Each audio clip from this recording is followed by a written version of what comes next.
And welcome to another Super Secret Project sketch. This is Eric Whalen from Super Secret Project X, and today, um, well, frankly, I wanted to rewatch Scooby-Doo Zombie Island, and I did that today, and it marvelous as always. It was like the precursor to Scooby-Doo Mystery Inc. Just a great, really wonderful kind of what's an hour and a half. It's not very long, but I also wanted to watch it because they had Return to Zombie Island, which we watched, but we just didn't really quite finish. Which was nicely done and actually very funny at moments, but nowhere near as good. So while I was doing that, I figured I haven't drawn Shaggy, and I always loved Shaggy, so I'm gonna draw Shaggy today. Gonna get me some Shaggy Rogers action going on here. I'm not sure what that sounded like. So yeah,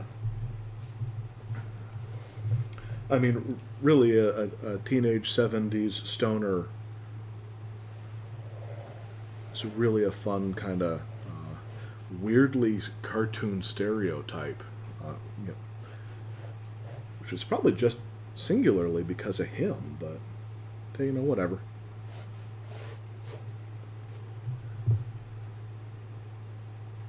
So first things I'm going to do is I'm going to put some shapes down, just so I can make sure that I have him figured out roughly on the page where I want him to be. There we go. Make him a little bigger there. He has kind of a flattened tic-tac shape for a head.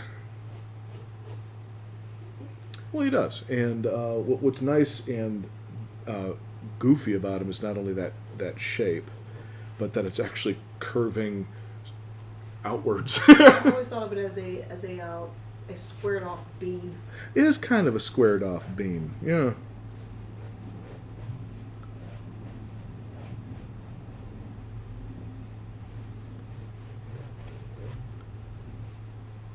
Draw me a squared off beam named Shaggy Rogers.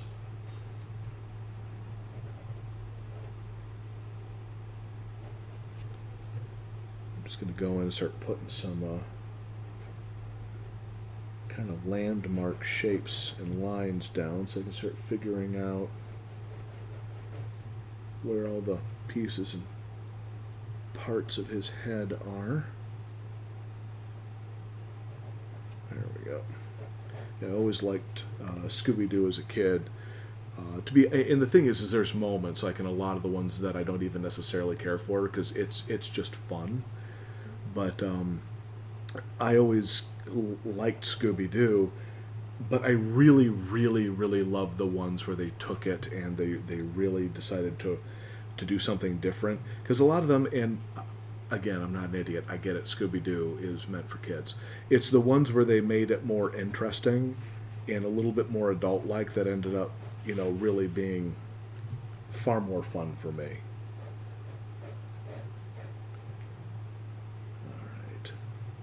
And when they it's like Mystery Inc. and Zombie Island. Those are my favorite ones because they go and they play off the old stereotypes and stuff. And there we go.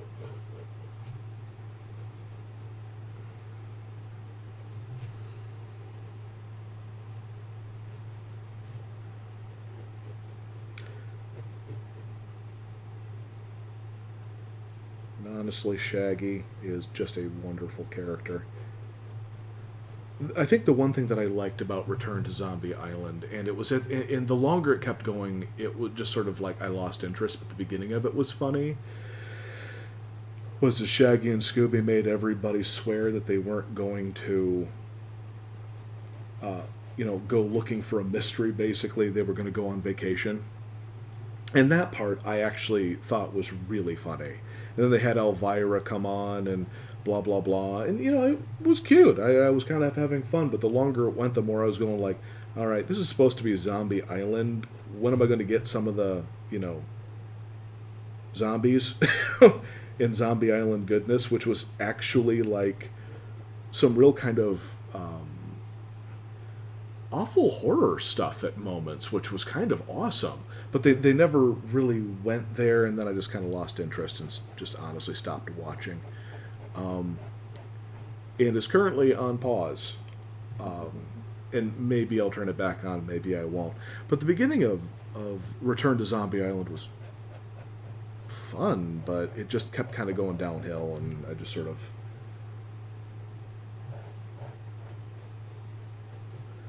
frankly kind of gave up on it, I think, which is sort of a shame because it was kind of a nice attempt, but the spirit of it was all wrong. It was like somebody kind of came in and said, "You know what?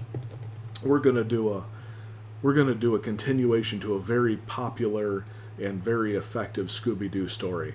Let's just make sure this is nothing like it." Which I don't get that mentality, to be honest with you. I don't get it at all. I just go like, okay, well, you either make it right or you don't, and I don't think they made that one right. It definitely had moments. I mean, the people involved, I think,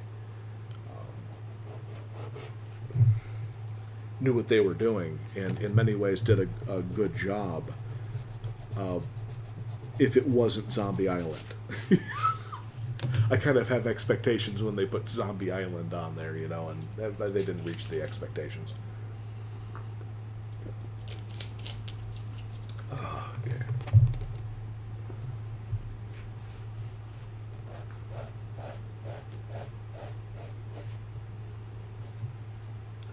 There we go.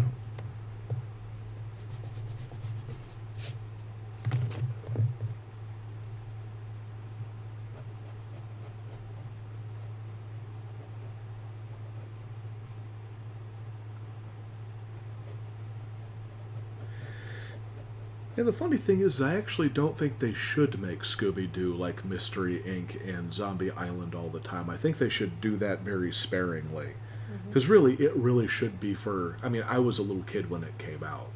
Or, actually, it was in reruns when I was a little kid. But still, that's when I was really watching it, and I absolutely loved it. So I don't want there to be like Scooby-Doo and the gang, and it gets away from what little kids can watch. Okay, the original Scooby. So I lost track where you were saying I was writing an email here. Oh, the original Scooby-Doo. Yeah. Okay. Yeah. Well, and a lot of the ones that they have made since that are clearly for little kids and stuff. And okay, I lost track because when you said Scooby-Doo, Zombie Island, then I heard I was a little kid when it came out, and I was like, wait. No. I was Yes. lost track. Yes. And I have no idea what I was talking about there. That's exactly what happened to me. You were talking about Scooby-Doo with as little kids were watching it, something for them. You didn't want the. Yeah, well, I don't want them to not have Scooby-Doo and the gang because it's just really fun. Right. But I definitely want like more kind of a adult versions of it where they're not treating me like a little kid. I know that sounds stupid. I want that division there because I really enjoyed Zombie Island. I really enjoyed Mystery Inc. I think those are two of the two very cool cartoons that came out, and I'm not going to say, oh, it's not for children. I'm like, no, kids can watch it, but I think they are two different products, and Right. and Return to Zombie Island is clearly going back to like little kid stuff, which is fine. I just don't get why they bothered making it Zombie Island. I'm like, what is it, 15, 20, whatever years old at this point? I mean, it was like late 90s, I think, when it came out. No, I would say it was the 2000s somewhere. Let's look it up and find. Yeah, let's look it up, because I could have sworn it was like very late 90s when it came out. Because I remember, I could have sworn I was in college when it came out. Yeah, I think we were done with college, but we were still living in that area, so that's possibly why. Oh, maybe I'm remembering it wrong. Scooby-Doo, Zombie Island. Come on. Oh, wait. You might be right. I get them every once in a while. Yeah, 1998. You're right. Oh, there you go. Quite an achievement for 1998. Now that I'm thinking about it. Mm-hmm. I mean, I was watching some of the animation on that, and that was not only really nice, but like when one of the zombies fell apart, like its skin fell off, and then its skeleton collapsed in a really horrible, jumbly kind of way. And I was going like, right on. That's the way to do it, you know.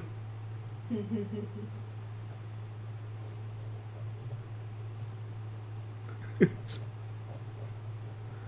and then the new one, and like I said, it's nicely done, but I'm just not quite. Yeah, they I'm were. not feeling it. Yeah, they were doing the definitely using the Mystery Inc. Models and team No. for the animation and Well, everything. it was really it wasn't the Mystery Inc. style though. It was. It was kind of like it was But going off of the. it a little bit, but it was very. It was. I think it was closer to like the traditional way they've been doing most of them. Right. And I think some of the background. I think there's a little bit of Mystery Inc. in there. I'm not taking that from me because like some of the background had some similar texturing and stuff to it. But I don't know. It just. I think that it fits well within that category of, you know, Scooby Doo and the WWF or whatever, and Which was actually that one was pretty funny. and I'm not saying it's not. It's completely legitimate. It's absolutely fine. I'm just saying that I was kind of going like, oh, I was kind of hoping for, you know, like the music in Zombie Island is like. Run and scream for your lives kind of thing, and I'm like, yes. I mean, it's still cheesy, but it's like kind of cheesy in a horror show kind of way, which was awesome. And this one was more like the music was Love and Petunias and Girls and Cheesecake, and you're going like, ugh. Guys, I kind of like the fact that Zombie Island had sort of like a hard rock. I mean, it was completely aware it was Scooby-Doo, but it was also like, you know, hey, run for your lives, the zombies are coming kind of thing going on. And okay, so what I'm going to do here is I'm going to have him, I think, give him sort of a blank. I think I'm going to go for a blank, horrified scare, which I think would be kind of awesome. You know, like he's terrified and probably stoned out of his mind. I mean, it's Shaggy. What do you know? What do you want? You know, it's Shaggy Reds. It's Norval Rogers. Rogers, yes, Norval Rogers. Norval. Norval. Yeah, that was when Cartoon Network were doing their just their funny bumpers for a lot of their shows and stuff, and yeah, they were making fun of all the names, and Scooby's like, your real name's Norval? And Scooby's like, Norval? Okay, now I'm trying to remember, did Norval come from the original show, or was Yes. that... Because I can't remember that being... I'm not saying it wasn't. Yeah. I can't remember it being said. That was his I know they mentioned it in the original show, but yes, it was Okay. Norval Shaggy Rogers. But let me make sure here Yeah, because I'm kind of curious now. Let's see. Shaggy Rogers.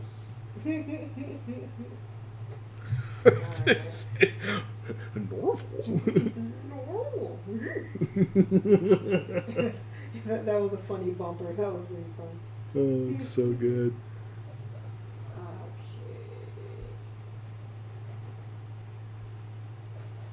Okay. Apparently in Night Court, Bull's real name is Nostradamus Shannon. Really? Yes. Fascinating things you accidentally run across trying to find Shaggy's actual... Yes. the origins of his name. Alright, here we go. Norville Shaggy Rogers is a fictional character in the Scooby-Doo franchise. He is a cowardly slacker and a longtime best friend of the equally cowardly Great Dane Scooby-Doo. Let's see. They talk about his name. Talk about all the stuff that he's done. Another weird thing. Let's see. Fred, in the Scooby-Doo behind the scenes, Fred states that the real reason Shaggy is so skinny is because he goes on a vegan diet. A reference to Casey Kasem's vegetarian lifestyle. Which is funny because you've seen him like slam turkeys and like whole turkeys and chickens and crap. Well, that's what he does during the show, and then when he's off the show, he detoxes with a vegan diet.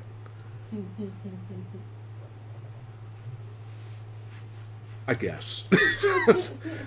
Because the man should be dead at 19 with how he eats. You know, there's like pudding and ham just clogging his arteries. Just nasty. I'm trying to see when about his actual name.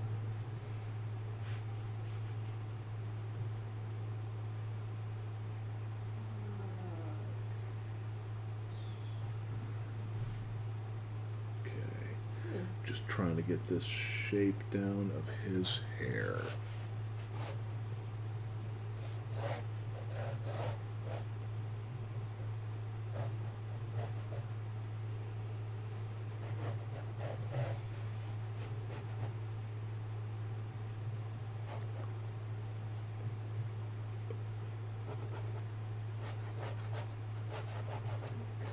I didn't click on that. Really? You piece of crap. Click on this X to get rid of this ad. You click on the X and it takes you to the ad anyway. I hate that. It's stupid. It's deceptive. And it's like, you keep clicking on it, it just keeps taking you to there because the more clicks you hit, the more ad revenue they get. And it's like, and I don't want to give them any ad revenue.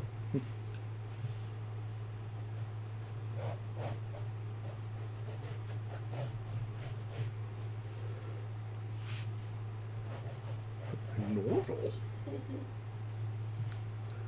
I also am curious, where is the name Norval from? I mean, My is it initial, English? my initial guess is going to be, like an English derivative of like a French thing. Maybe. But I'll look it up. And Could find, be. I'll look it up and find out also.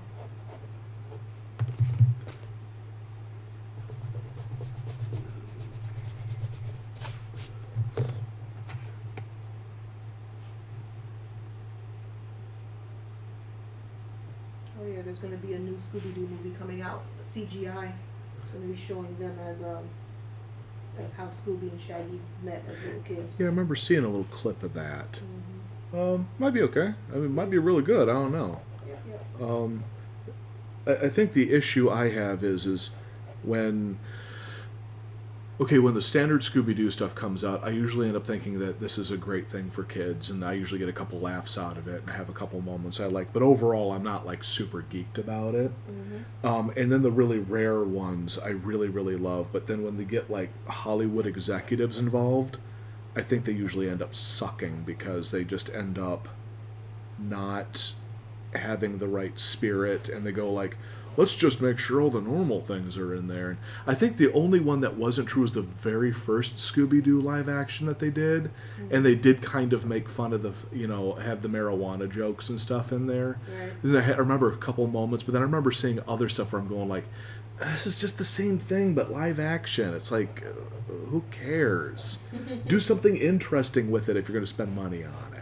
So hopefully they do something interesting. That's what I hope. Yeah. My fear is they're just going to make the same freaking thing they've made a bunch of times, and then it's like, then don't do it. It's like, I don't need another I've literally seen this before moment. I'm like, okay. I'm trying not to sound like a snob. I just like if you're going to do something new, then try to put a little spin or something on it. Try to do a little something.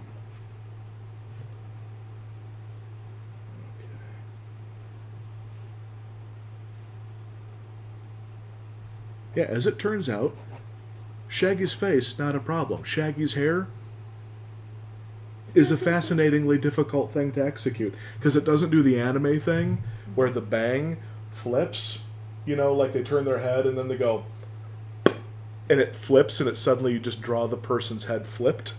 His hair literally has a part on the right hand side, Yes. so that would be this side, and then it goes in a very Shaggy way. So I'm trying to kind of do that, and I'm going like, wow, this is like an Escher piece or something.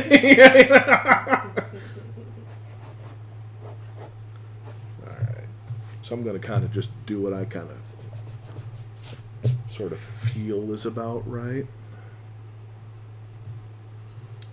Alright, I feel as if it's got a little bit more of a... Yeah, cut that bit off.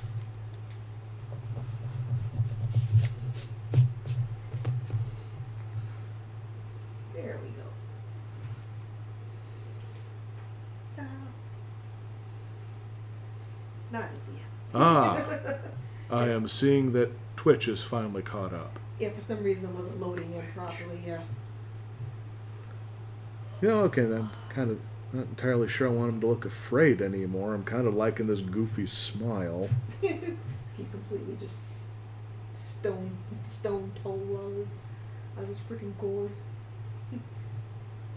Well, hate to say it, I kind of actually like sort of that, like, 70s exploitation movie stoned kid view of him that I have in my mind. Not to say that that's 100% accurate to the cartoon, but I always kind of laugh whenever I kind of imagine him as the, you know, the stoned out kid that always ends up running from the monster and accidentally surviving, which is kind of the character he sort of is in a weird way. I was mostly right with the name, at least for disambiguation as far as Norval. Norval? A lot of towns based out of France. So I was right. Oh, so he's perhaps French. No. I'm just saying. I'm just, you know.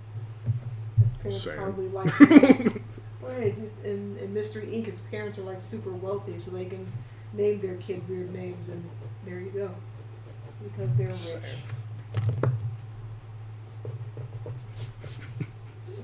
French.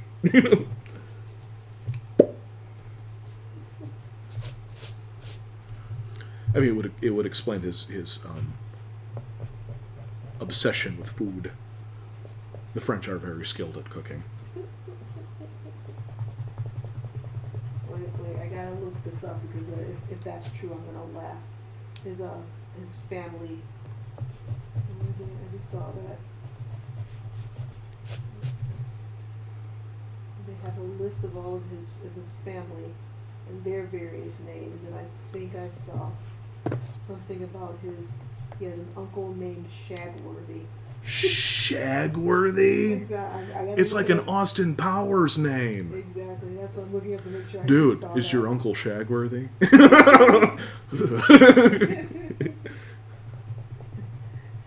Depends on how much you've been drinking, baby. How much you've been drinking, baby. I'm just kind of loving the name Shagworthy. It's his very rich and virile uncle. Come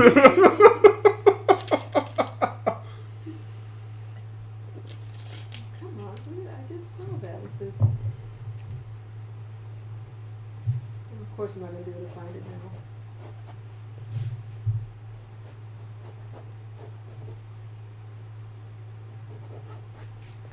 Let's see, the four teenage leads of Scooby-Doo were inspired by four of the main characters from the 1959 through 63 American sitcom The Many Loves of Dobie Gillis, with Shaggy having been derived from the character Maynard G. Krebs, as played by Bob Denver. Maynard's beatnik-style goatee, general appearance, and the use of the word "like" as a form of punctuation, all found their way into the Shaggy character, with the base personality of the character updated to make him a hippie rather than a beatnik. Okay, now I'm Bob Denver. He's the guy that played Gilligan, right? Yes. Oh my God! Why did I never think of that? Of course, he's that guy. Why did that never occur to me that Shaggy was based off the dude that?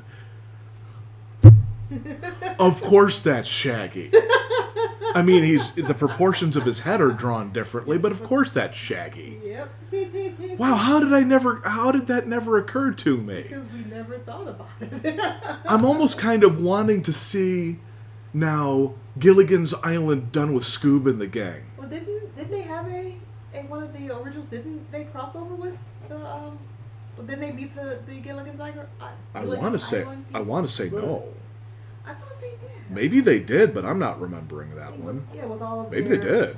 their people. I mean, they met Genie and Batman and. Oh yeah, no, Golden Don Girls Knotts. Don Knotts. So I mean, why? Oh, you know what? I'm gonna look that up. Yeah, look it up. Maybe they did, and I'm just not remembering. So, like, I've seen every single thing ever.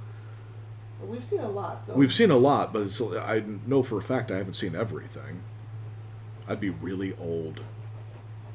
Really, yes, really. the new Scooby-Doo movies guest starring the castaways of Gilligan's Island. Okay, the new ones, but not the old ones, because I was remembering back from when I was a Wait, kid. Let me make sure here. 'Cause I was about to say. that might be a fake thing. That might be fake. Hold up. Yeah, about to say check that, because I would be kind of interested to see what they do with it.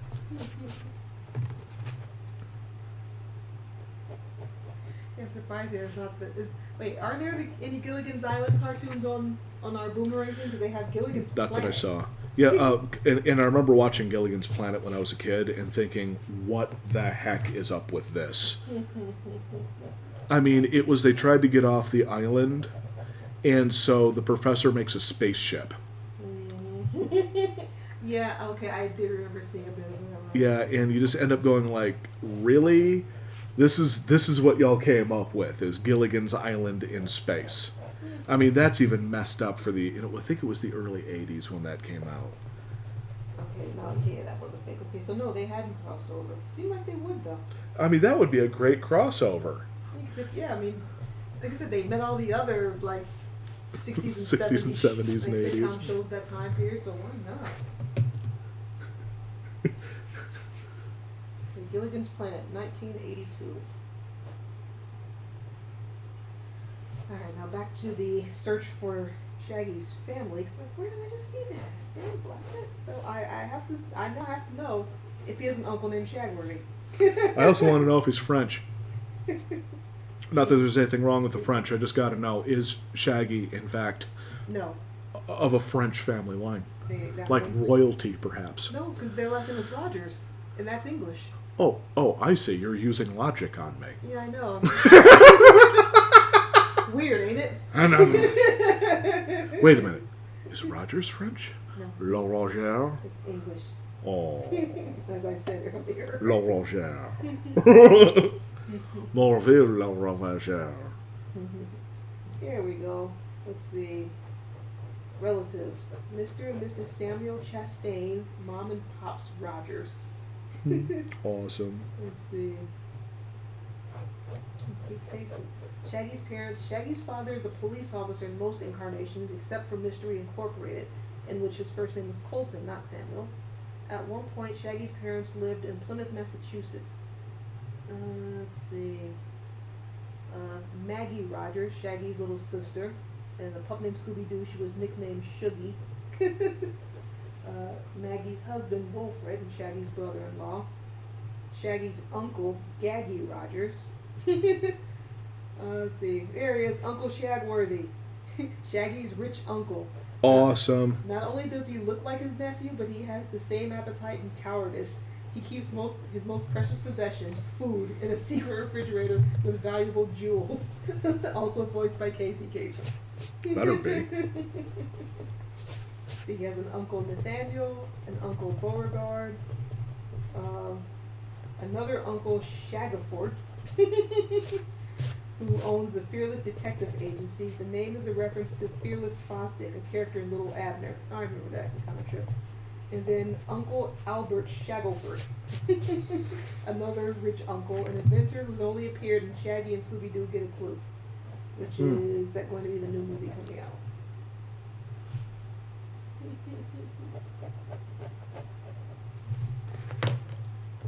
Awesome.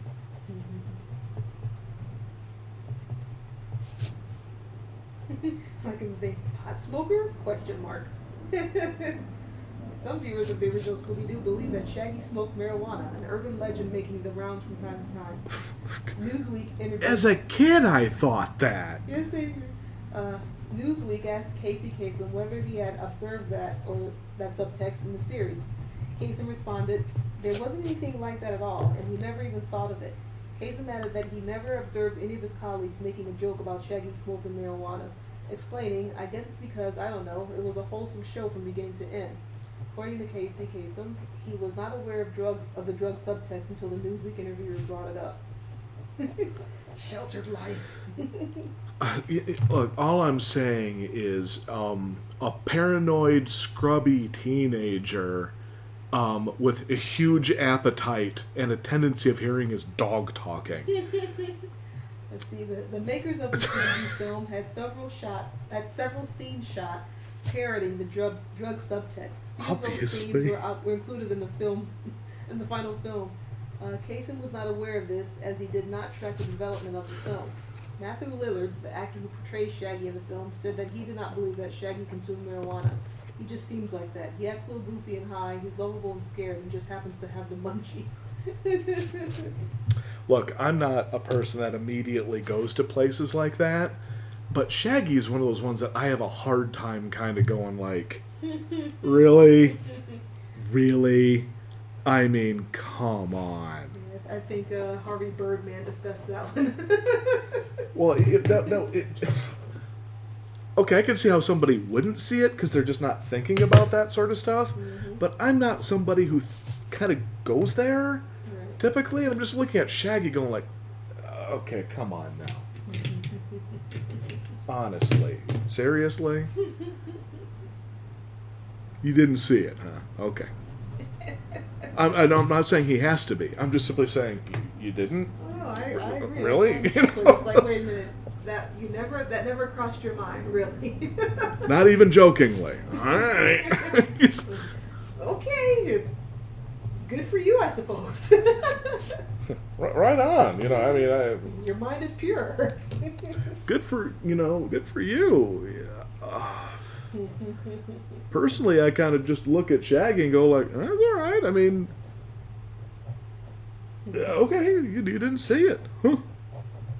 Cool. You know?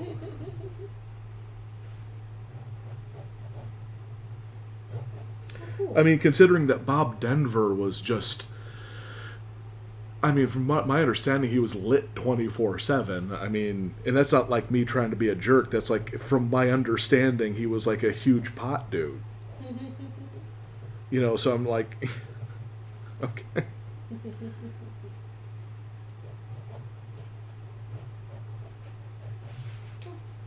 Our buddy James has his own website going on now. James, sir? Yep. Okay. I was about to say I don't remember many other James that I know, but JamesSir.com.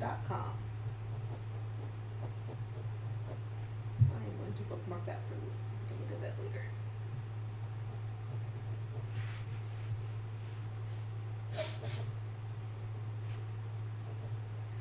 Excuse me.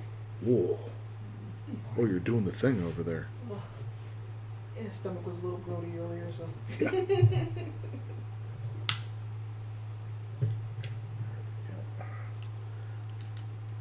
Fortunately, I have a refill eraser. Ah. Yeah, I've got like a Tic Tac size one. Wore that sucker down.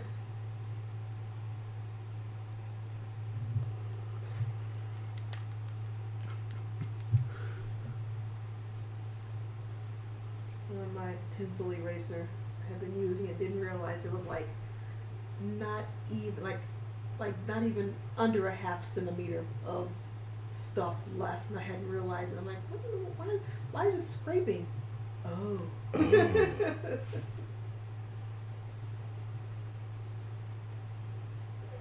Round that out. There we go.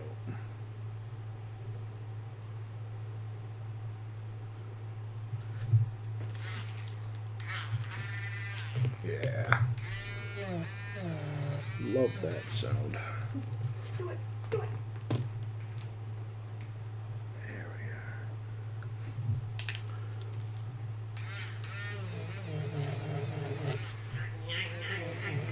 we are. Crimpaloon? Yep. I was like, Ah. Crimpaloon, the old timey bathing suit that lives in the mountain Himalayas. Previous info, probably runs this year. The something old timey bathing suit which lives in the Himalayas when it was a black baby.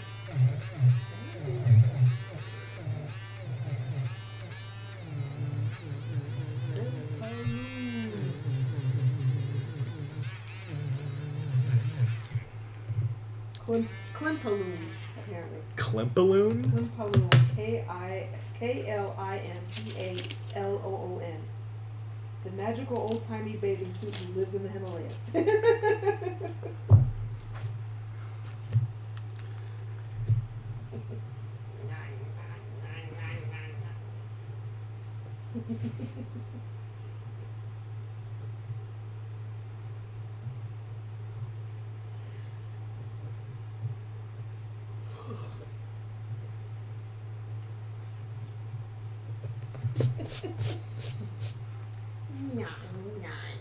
When he was sad and walked away.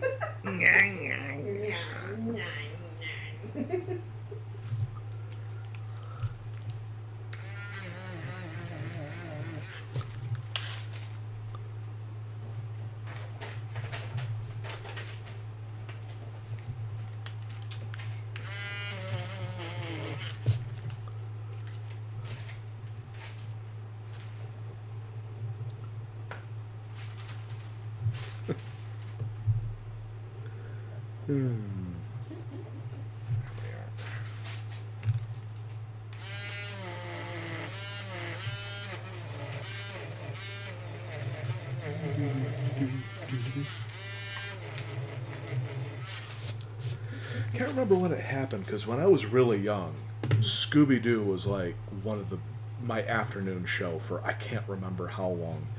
But then it just some point in time it just disappeared. Like, not that it wasn't being shown, I just stopped watching it, and I'm actually really curious as to why. Maybe it was because of TV scheduling and it just wasn't on when I was watching stuff or whatever. But Well, for me, because it was, I think I mainly I remember seeing it more on the weekends. It was more of a weekend thing for me. And I would watch it. I wasn't like super into it, but I remember watching it and enjoying it. But after, I think when they started doing the Saturday morning stuff of all of the spin-offs, and so I remember watching, of course, I hated a pup named Scooby-Doo. I actually liked that one. And that's fine that you did. I just I couldn't stand it. Again, it wasn't one of my favorite ones, but I liked it because I really liked the music in it. I thought it had some really good music. It was catchy. I'll And, give you that. But everything else, I do remember laughing at all of the red herring jokes. That was just. I think that was one of the only things I found funny. Yeah, everything else it was because some of the animation, and I was one of those weird kids that actually paid attention to animation studios and styles and stuff, because it turns out, hey, that's what we do. But one of the major animation studios actually was actually working with Tiny Toons after a while, and I was like, oh, that looks familiar. But for some reason, yeah, I watched it, but it was, I think I watched just because it was on. And there wasn't anything else on the other channels that I wanted to see, so I mainly watched that. It was like that whole Hanna-Barbera, couple of hours of show, hours, 'cause it was Pup Named Scooby-Doo, Yo-Yogi, Flintstone Kids, and I think it was another one. Yeah, Hanna-Barbera took over the ABC 2-hour slot for a bit. I just those shows I just never liked those shows. Yeah, I didn't like that. I watched them I think I watched them mainly because they were on, and there wasn't anything else that was coming on at that time. That was what the situation I was in. Yeah, I wanted to watch Saturday morning cartoons. Was like, oh, come on. Yeah, and I think that was that before or after? I would say that was before Ninja Turtles. So yeah, that was before Ninja Turtles and stuff came on, so I wasn't watching much of anything else. When Ninja Turtles and a bunch of the other stuff started coming on, I was like, okay, flip channels.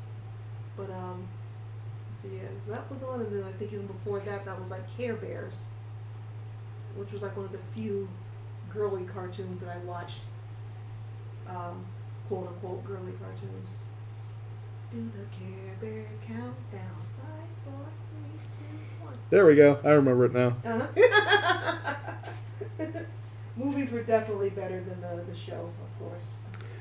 Well, the one that I always loved, but I wanted it to be better, was Captain N in the Captain in the Game Master. in the Game Masters, and I know it was a Nintendo commercial, but it was one of those ones where I wanted it to be the video games I was playing, and it was like they didn't trust in themselves to do that.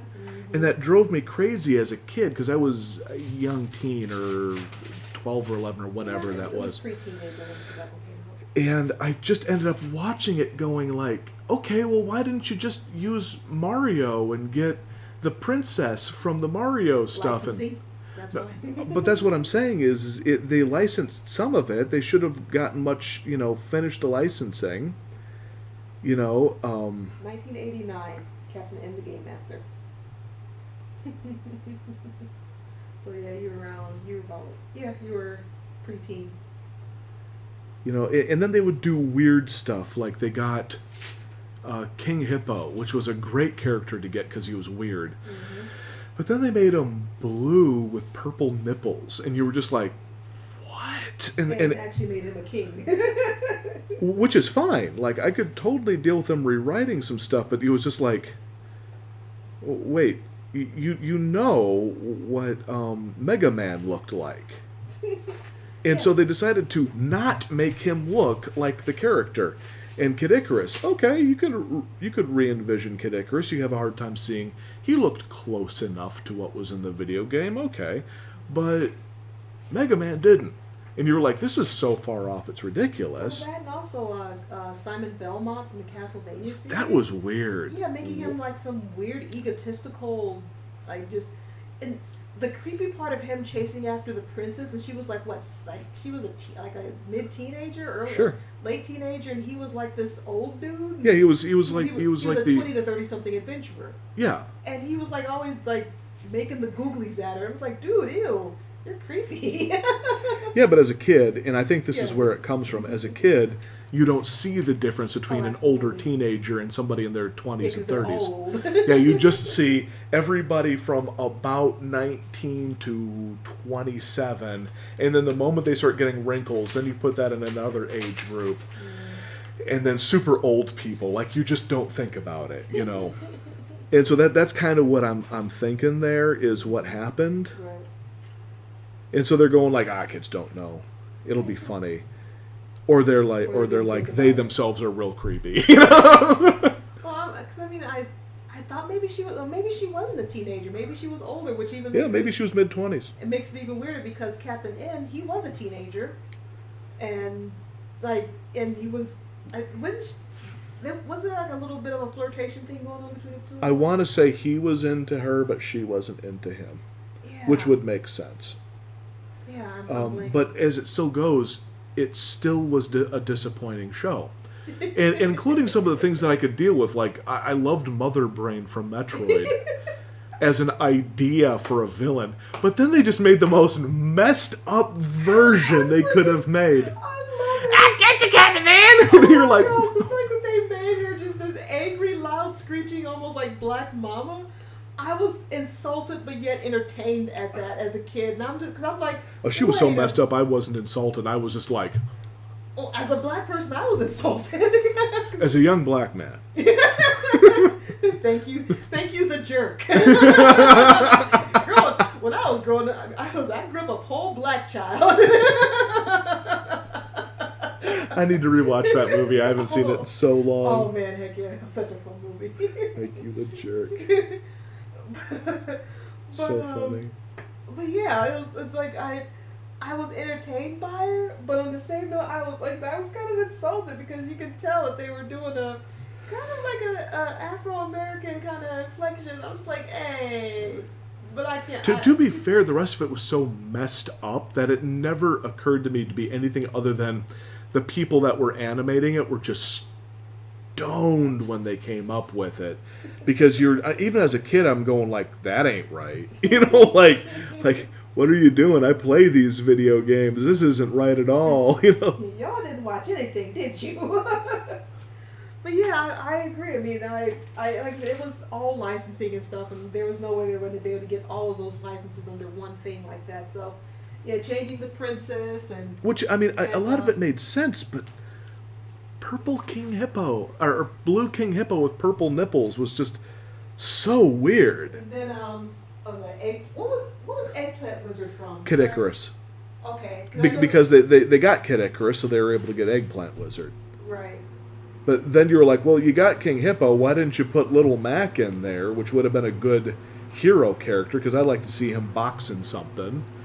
Well, they already had one handsome young man on there. They couldn't have two. They'd be Yeah, they could always give him like a black eye or something. I mean, that's they had to make a lesser character, and Little Mac was kind of he was a hero in his own right. So they couldn't have. So was Kid Icarus, Mega Man, and Simon Belmont. Yeah, but they made them less heroic by making them goofy. I mean, Mega Man, Mega High, Mega Oh Wow. God, that even as a kid, I was like, no. Yeah, and then Kid Icarus, didn't he have like a weird lisp or something? He had an obnoxious voice, to my recollection. Yeah. And then, of course, Simon Belmont was completely just... Simon Belmont was He was Simon insufferable. Belmont by name and name only. He made no sense. He just, I don't understand. I understand the fact that they had to kidify it, and making him like a hardcore vampire hunter wouldn't have been right on the show. But they didn't even make him like a standard, fantasy hero. They made him this weird thing, and it was like... Yeah, they made him an obnoxious, just like chauvinistic goober. Yeah, he was bad. He was the complete opposite foil for Captain It. And so you have the young hero who's the I don't know what to do, but I'm going to press on, versus the obnoxious know-it-all. Yeah, and he was obnoxious. Yeah, I think the one I remember, one episode I do remember is they were all having like some kind of like, they were in like a nightmare realm or something. Sure. And his nightmare was like he was naked running around in his boxers and his teeth were falling out. Which actually makes sense for the ridiculous version of him that they made. Oh, that, and it's a classic dream trope of Sure. people's teeth falling out, meaning oh crap, I forgot that dream trope, but it is a classic one. And then the princess, her nightmare was getting old and ugly. I'm like, wow, you can't get any more stereotypical than that, huh, guys? Let's fall and break my ankle. Oh, my other ankle. I know. Oh, my other ankle. Well, if you're going to go with a thing like your teeth falling out, you go after nightmare stereotypes. That also is a nightmare stereotype. It's also, however, a pretty girl stereotype, and you could have at least made her a little deeper on the show, but... Which was the other thing that made me mad about the show, was if you're going to have a girl character with a bunch of adventurer stuff, then make her an adventurer. Don't just make her the girl. Yeah, I hated that. That's one of the things I hated about a lot of the 80s cartoons, was when you had your teams, you just had the girl. And that's pretty much was her role in the entire show, was the girl. It's the funny thing is like G.I. Joe, they had the same characters doing both. It just depends upon who wrote it. Like the first time you see Lady J in G.I. Joe, she really was an anti-misogynist, strong female. I'm gonna kick my way in. She was cool. I remember liking her. And then you hit like later episodes, and you're like, what the heck is this? Yeah. So they were kind of. Same thing with Scarlet. Yeah, Scarlet was great, but then they started doing but you don't have little these female characters be heroic, and as a little boy, I was like, no, this is stupid. I want these like heroic female characters. I also wanted heroic male characters. But I just hated it when you just had these like, nail. I'm like, yeah, I tried as a little girl, it made me so mad, because I just it's a little boy that made me mad. It was like, and that's the thing, is like and that, of course, it was the 80s. That was the pinnacle of boy stuff versus girl stuff. I hated that. Apparently, we were supposed to watch shows and play with toys with our genitalia. Who knew? Yeah, I don't get that. I don't get that at all. But yeah, it's like when they finally started getting rid of that trope with a lot of stuff, like the G.I. Joe did a pretty good job with that. The thing was, G.I. Joe was fairly early on. It was it was before a lot of the shows that were getting really bad. Yeah, I mean, it's one of the reasons why, well, also because I love the cutesy fun stuff, is why I love, like, Rescue Rangers. I mean, Yep. Gadget, she's one of my friggin' cartoon, it's like one of my first cartoon heroes, because... Yeah, mine too. I really liked her. Yeah, she was like, smart, she did her job, she was like, holy crap, something needs to be done. Well, then let me do it. Yeah, no, it's why I loved her. I thought she was great. And the fact that she reminded me so much of myself, because she's constantly scatterbrained. I'm just like, she gets me. And also one of the reasons why I loved Penny from Inspector Gadget. Same here. But Yep. unfortunately, she fell into that trope also of always getting captured, Well, and tied up. to be fair, she's actually an extremely young character, so there's a certain She was level of... 10, if I remember. Yeah, but I mean, for dealing with like a super evil organization, a 10-year-old probably might get caught from time to time. I'm okay with it as long as it's not like all the time. And I don't recall her getting caught all the time. She got caught often. Oh, She got caught often, I will give you that. towards some of the later episodes, or to the middle episodes, there was actually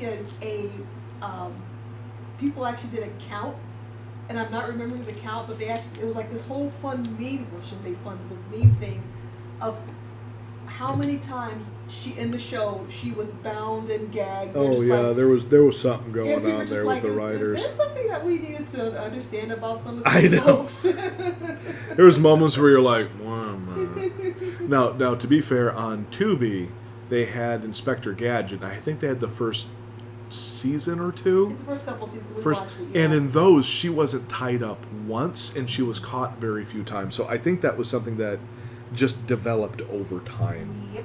I mean, and even with that, that still brought one of my favorite lines out of that show, where, and I still remember to this day, where they were in, I want to say something like Switzerland or someplace that was famous for its cuckoo clocks, and she got tied up to some type of like giant clock. And I love the bad guy, because he was like, when the clock strikes 5, guess who won't be alive? I'm just like, holy crap! Like MacGyver it, Penny! Like, MacGyver it! Little Kimmy was just like, oh, she's in peril! And I still have one phrase embedded into my mind from Inspector Gadget. Vothnithuka! I can't get that out of my mind. I know. All right, so I think we are done here.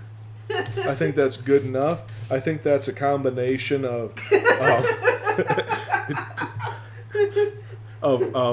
stoned and terrified / not sure what to do. I like the expression. I'm not sure exactly what it is, but I like it. Am I actually seeing this or what? Or is it just the drugs kicking in? No, it's here's the thing: is the drugs are now kicking in.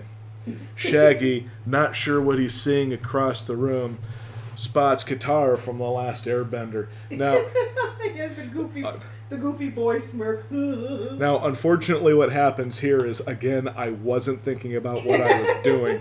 I was just putting characters down.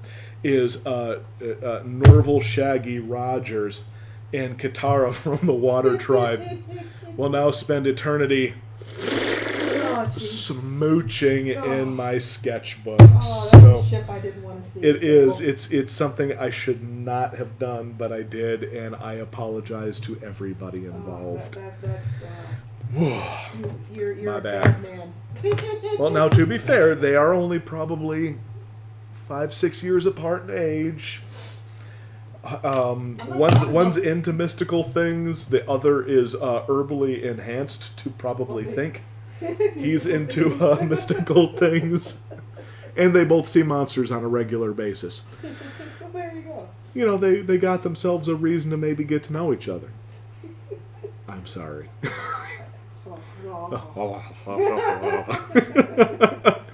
Anyways, everyone have yourself a good